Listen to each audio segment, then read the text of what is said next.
memindahkan kuil raksasa dari dasar bendungan Aswan ke daratan yang sangat tinggi. Bayangkan biayanya berapa. Yang namanya juga kuil raksasa untuk menyembah dewa matahari di Mesir, yang ukurannya begitu spektakuler, dipindahkan ke daratan. Tentu biayanya mahal. Buat apa arkeolog mengadakan kegiatan seperti itu? Mari kita saksikan dulu cerita berikut ini. Akhirnya, pada bulan September tahun 1968, upacara yang semarak menandai penyelesaian proyek relokasi kuil Abu Simbel ini salah satu tantangan rekayasa arkeologi terbesar dalam sejarah di abad ke-20. Kuil Abu Simbel dekat dengan Danau Nasr seluas 5.250 km persegi yang merupakan reservoir ketika lembah Nubi banjir oleh Sungai Nil karena pembangunan bendungan Aswan. Debit air meningkat dan bisa menenggelamkan kuil Abu Simbel. Proses relokasi dimulai pada bulan November tahun 1963. Proses pemindahan kuil Abu Simbel dipotong jadi 807 batu dan diberi nomor. Ada juga 235 batu untuk bangunan lain. Pada awal 1960-an, sebuah tim internasional membongkar dengan hati-hati satu demi satu kuil Abu Simbel. Mereka kemudian memasang kembali kuil-kuil itu di lebih dari 60 meter di atas lokasi asli agar terhindar dari Sungai Nil yang meningkat debit airnya. Baiklah, kita mulai. Pembahasan berikut ini masih ada hubungannya dengan anti-vandalisme. Karena banyak orang-orang yang paham tentang agama banyak merusak, bahkan memusnahkan karya-karya tempo dahulu karena dianggap bisa menghambat pelestarian kehidupan manusia yang religius. Banyaknya pemusnahan-pemusnahan karya-karya zaman dahulu yang bertentangan dengan ajaran agama sehingga bisa menyesatkan umat manusia. Oleh sebab itu dimusnahkan. Namun UNESCO atau PBB berpikiran lain untuk melestarikan budaya-budaya seperti itu, seperti halnya bendungan Aswan yang akan menenggelamkan sebuah kuil Abu Simbel yang kita ceritakan tadi. Kuil itu untuk menyembah dewara atau dewa matahari. Tentu ada hubungannya dengan Firaun. Nah, karena ada hubungannya dengan Firaun, jangan sampai cerita-cerita di dalam Quran, Injil, Jabur, Taurat dan sebagainya itu hanya sekadar dongeng. Oleh sebab itu harus ada fakta-fakta sejarah, harus ada bukti-bukti peninggalannya. Apakah betul yang namanya bangunan penyembahan dewara itu mengarah ke arah timur, sehingga matahari itu kalau terbit benar-benar sinarnya masuk ke dalam lubang di Abu Simbel itu. Jadi dewa yang ada di paling ujung itu langsung terkena sinar matahari. Untuk apa? Nah, ini adalah bidang kajian, walaupun tentu saja kalau kita kaji sekarang ini datang ke lokasi, kan tempatnya sudah tidak di tempat semula. Karena ada bendungan Aswan untuk pengairan itu menenggelamkan kuil yang bentuknya atau besarnya sangat raksasa itu. Maka dipindahkan ke daratan. Ketika dipindahkan ke daratan, dipenggal-penggal atau dipotong-potong, kemudian dipindahkan satu persatu, disusun kembali. Tetapi arahnya, bentuknya harus persis. Seperti halnya waktu pembongkaran Candi Borobudur juga begitu kan. Batu-batu aslinya dilestarikan, ketika ada yang rusak diganti dengan batu baru tetapi kosong, tidak dibikin ukiran. Begitu di Candi Borobudur. Sebagai bahan gambaran untuk orang Indonesia tentunya ya. Nah, di Mesir juga sama seperti itu. Jadi pemindahan batu-batu itu setelah dipotong, digergaji, perbalok, disusun kembali di daratan. Masih bisa kita kaji tentunya. Dari peninggalan-peninggalan di Mesir ini, maka kita akan mengetahui bahwa Mesir itu benar-benar ada kemiripan-kemiripan dengan ajaran Islam, namun ada kemiripan, lebih banyak juga kemiripan-kemiripan dengan ajaran politeisme atau banyak dewa. Nah, namun di dalam ajaran-ajaran Islam juga tampaknya ada yang saru begitu. Seperti halnya amal perbuatan baik dan buruk itu ditimbang. Di dalam ajaran agama Islam juga ada seperti itu. Karena apa? Cikal bakal ajaran agama itu sesungguhnya dari sejak Adam sampai sekarang memang sumbernya sama. Namun di tengah jalan ada perubahan-perubahan karena perkembangan informasi dari lisan ke lisan itu kan selalu ada bumbu-bumbu seperti itu. Nah, mari kita kaji dulu tentang pentingnya kita melestarikan budaya dalam kerangka untuk menyelamatkan umat manusia. Budaya Mesir atau zaman Firaun itu percaya bahwa jasad manusia itu terdiri dari 3. Ada jasad yang seperti ini, kemudian ada ruh yang menggerakkan tubuh, dan ada Ka. Ka itu bentuknya seperti ini, seperti wajah aslinya.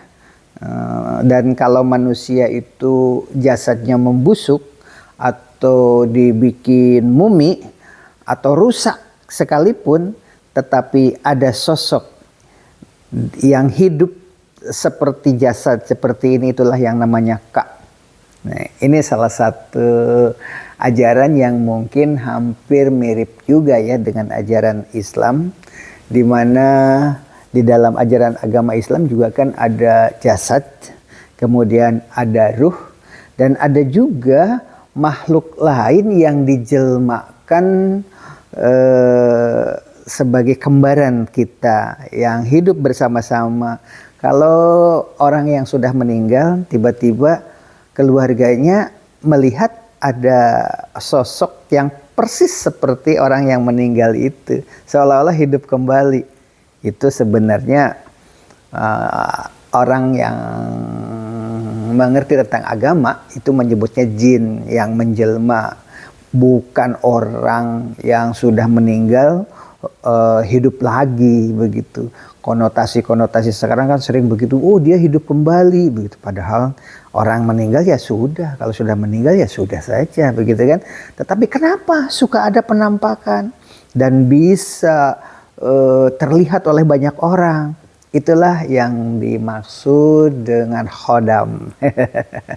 Sebab di dalam ajaran agama Islam itu kadang-kadang kan ada orang yang suka ngobrol sendiri, bicara sendiri. Setelah itu menginformasikan bahwa menurut teman saya di alam gaib itu peristiwanya adalah begini begitu. Itu adalah kembaran kita.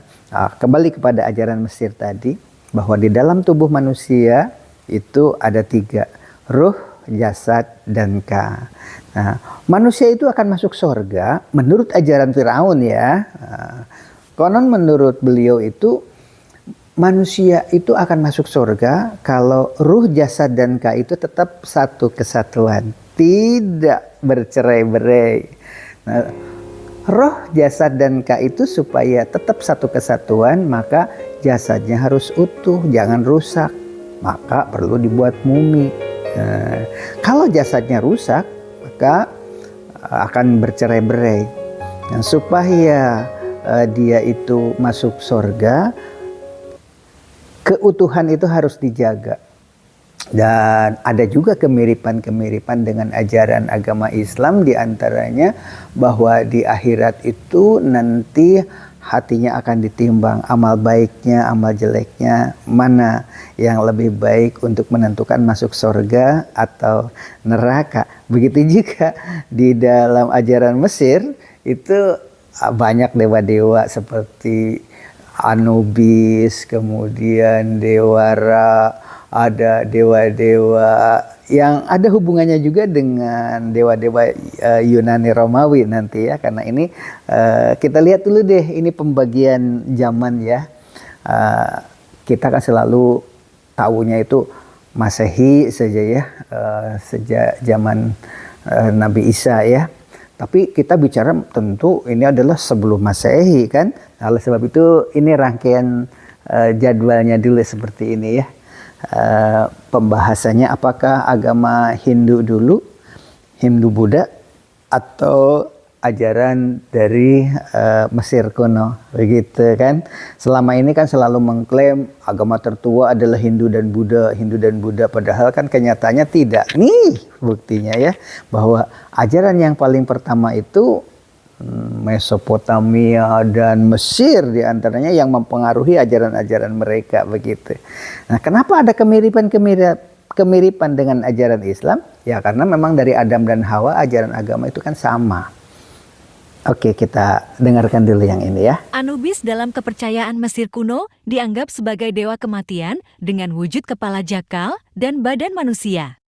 Anubis adalah nama Mesir untuk dewa berkepala jakal yang berhubungan dengan mumi dan kehidupan setelah kematian pada mitologi Mesir. Ada banyak dewa yang memiliki bentuk aneh dan ciri khas seperti Anubis yang berwujud manusia dengan kepala anjing atau Horus yang memiliki kepala burung elang.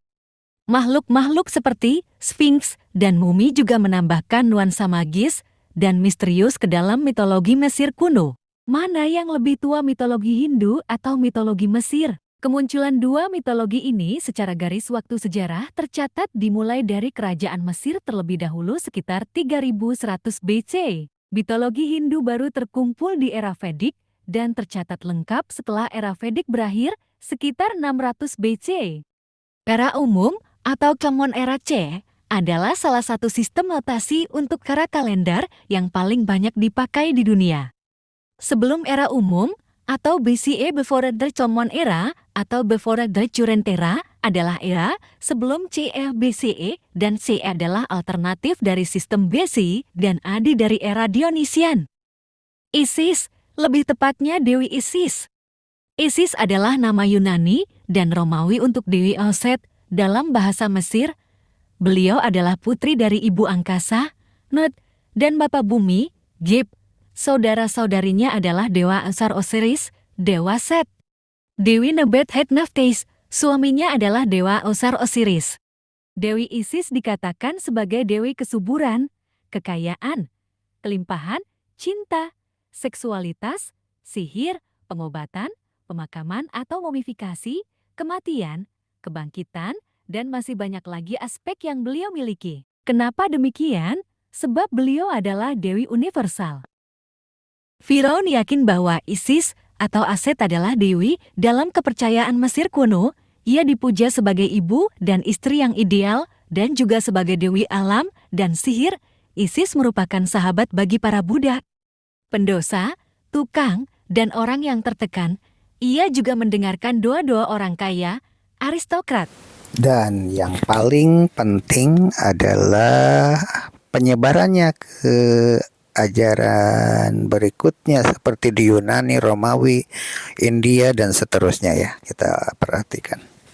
Dari Mesir, kultus dewi menyebar ke semua koloni Yunani kuno ke seluruh Mediterania, terutama di kota-kota pesisir, di mana Isis dihormati sebagai pelindung pelaut dan pedagang. Dengan julukan Pelagia, yang berarti laut. Dari Mesir dan Mesopotamia inilah yang mewarnai ajaran-ajaran keyakinan seluruh dunia. Mereka yakin sehingga Isis dihormati sebagai pelindung pelaut dan pedagang dengan julukan Pelagia yang berarti laut, salah satu inkarnasi dari Bunda Agung. Kemudian diidentifikasi dengan Demeter Yunani, ialah Isis, dewi kesuburan Mesir sebagai pelindung keluarga. Ajaran seperti inilah yang dianggap sebagai penyesatan karena ada kemiripan dengan ajaran monoteisme, tetapi di sini ke banyak dewa. Bagaimana pertimbangan amal baik dan amal buruk di ajaran Mesir itu sama seperti ajaran-ajaran monoteisme. Tetapi di sini kok Tuhannya jadi banyak, dianggap penyesatan. Oleh sebab itulah kaum agamawan monoteisme itu banyak sekali berupaya menghilangkan bukti-bukti atau peninggalan-peninggalan bersejarah. Padahal jika kita kemas sedemikian rupa bahwa ajaran seperti itu anggap saja sebagai budaya lokal yang memang ada di dunia ini. Apa yang dibicarakan di kitab suci itu benar adanya. Jadi jangan menghilangkan bukti. Mari kita kaji kajian berikutnya ya. Mereka sangat yakin Isis umumnya sebagai ibu kandung Horus, seorang dewa perang berkepala burung, walaupun menurut beberapa tradisi ibu kandung Horus adalah Hathor. Isis juga dikenal sebagai pelindung orang mati dan dewi anak-anak. Kembali ke ajaran Fir'aun yang dianggap sesat, yaitu untuk bisa masuk surga itu jasad, ruh, dan ka harus tetap ada di satu tempat, maka jasad itu harus dipelihara agar mereka tetap bersatu. Pembuatan mumi salah satu alternatifnya. Di samping itu juga di sekitar mumi harus dibuatkan patung-patung kecil yang menceritakan tentang amal baik si jasad itu atau Fir'aun tersebut. Itulah patung-patung Yushepti namanya. Patung-patung Yushepti ini dibuat sedang melakukan kegiatan-kegiatan amal seperti menolong orang sakit atau berbuat baik lainnya, bersedekah, dan masih banyak lagi kegiatan-kegiatan yang mereka gambarkan dalam bentuk patung. Jadi patung itulah yang dianggap oleh ajaran Fir'aun yang akan membantu menjelaskan kepada para dewa bahwa jasad ini pernah berbuat baik seperti itu agar akhirnya dia diselamatkan dan masuk surga. Jangan percayalah, ini kan namanya juga mitologi ya, yang akan berpengaruh kepada ajaran Yunani, Romawi, kemudian ke India, semua negara termasuk ajaran-ajaran yang ada di daerah Jawa juga banyak yang terpengaruh dengan ajaran ini. Oke, terima kasih Anda sudah menyaksikan channel ini.